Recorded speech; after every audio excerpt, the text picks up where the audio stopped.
This is Dr. Amulya, gynecologist. A happy family needs a healthy woman, healthy mother.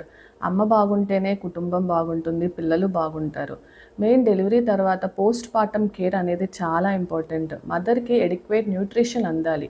Caesarean section rate ఎక్కువ అవడంతో ఈ పచ్చాలు చేయించడం, కుట్లు మానవేమో అనే ఇదితో పేషెంట్కి అసలు ఫుడ్ పెట్టట్లేదు, ఎడిక్వేట్ హైడ్రేషన్ ఉండట్లేదు. దానివల్ల చాలామంది రక్తహీనతతో వస్తున్నారు. ఇంకొకటి నెక్స్ట్ ప్రెగ్నెన్సీ ఎమ్మటే రావడం వల్ల అబార్షన్స్కి వెళ్ళిపోతున్నారు. At least you should take a contraception. లేదు మీకు ట్రీట్ చేసి మీరు ఎక్కడైతే డెలివరీ అయ్యారో అక్కడ గైనకాలజిస్ట్ దగ్గరికి వెళ్ళి ఎంత గ్యాప్ ఉండాలి, అసలు బ్లడ్ ఎలా ఉంది, చెకప్స్ చేయించుకోవాలి, ఐరన్ సప్లిమెంట్స్, కాల్షియం సప్లిమెంట్స్ తీపించుకోవాలి. అబార్షన్స్ అనేది ఇప్పుడు చాలా ఎక్కువైపోయినాయి. If you don't want pregnancy, just use something or వెళ్ళండి ఒకసారి మీ డాక్టర్ దగ్గరికి వెళ్ళి అండర్ దే సూపర్విజన్ ట్యాబ్లెట్స్ తీసుకోండి, బ్లడ్ ఎంత ఉందో చెక్ చేయించుకోండి, స్కానింగ్ ఎలా ఉందో చూపించుకోండి. పోనీ ప్రైవేట్ హాస్పిటల్స్ ఎఫర్ట్ చేయలేకపోతున్నారు మీరు అంటే atleast government hospital, every 10 kilometers there is a government hospital.